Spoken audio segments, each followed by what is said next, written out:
Hi, my name is Haley Kaiser, and I'm going to be teaching you how to make your very own lava lamp at home using everyday objects. I'll be telling you what's going on, why it's doing what it's doing, all using the science of density. If I was in an actual classroom, I would be breaking my students into groups and asking them to make a hypothesis with this instructing question that says, conduct an investigation to determine whether mixing of two or more substances result in one new substance, given the instructions, materials, and guidance I have provided. So, the instructions and materials I will be providing my students are water, oil, Alka-Seltzer tablets, food coloring, and some type of container. Since I'm at my house, I will just be using a regular glass that works perfectly. Any type of container will do. So first you are going to add water until the cup is about 1/4 full.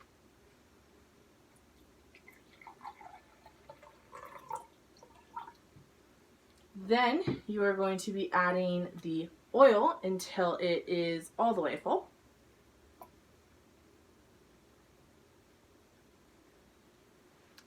Now, that is very interesting. The water and the oil aren't mixing. I wonder why that is. Let's go to our next step while we think about why that's happening. The next step is to add food coloring. I love blue, so I'm going to be using blue food coloring. You're going to want to add about 4 to 5 drops.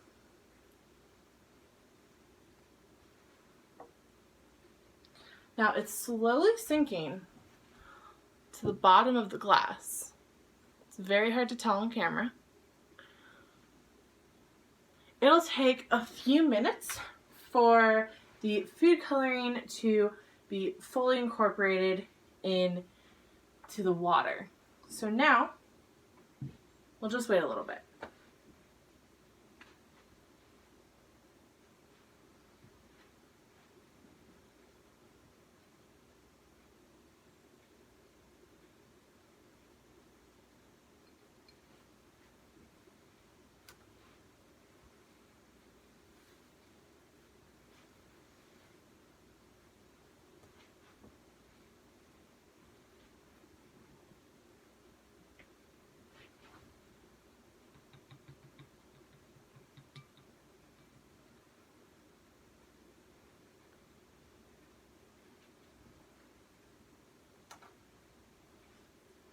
Wow, now it is fully incorporated. See, there's all the blue food coloring. So, the food coloring went straight to the bottom and mixed only with the water. That's very interesting, don't you think? Wonder why. Let's think about that a little bit too. In the meantime, the last step, once you've added your water, your oil, your food coloring, is to add your Alka-Seltzer tablet. And this is when it gets a little interesting. You're going to want to break it into about 4 pieces and put one in at a time. Bring it a little closer so you can all see. So we add 1,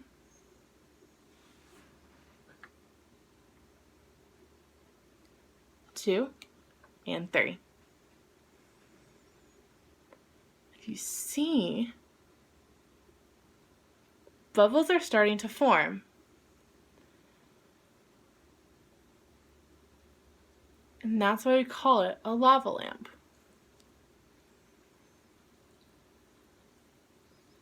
Because those bubbles are very similar to what an actual lava lamp would be. So,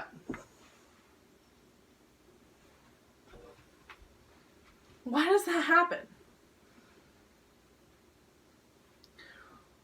Why does the water and the oil not mix?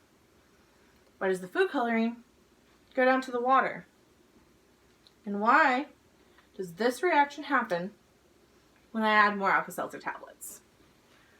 Well, it's because of density. So, oil and water have different densities.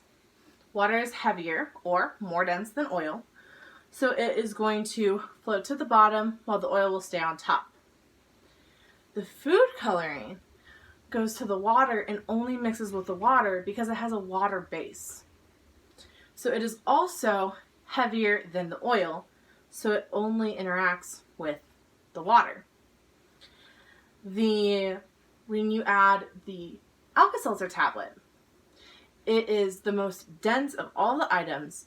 It goes straight to the bottom, interacts with the water makes the water makes the tablet dissolve and creates gas bubbles. And those gas bubbles are these little blobs. What I call them the lava blobs. And that's why you get this homemade lava lamp when you add these multiple different substances, because of density and then the gas that is being escaped. So for the hypothesis, no, adding multiple different substances does not always result in one new substance. Thank you very much.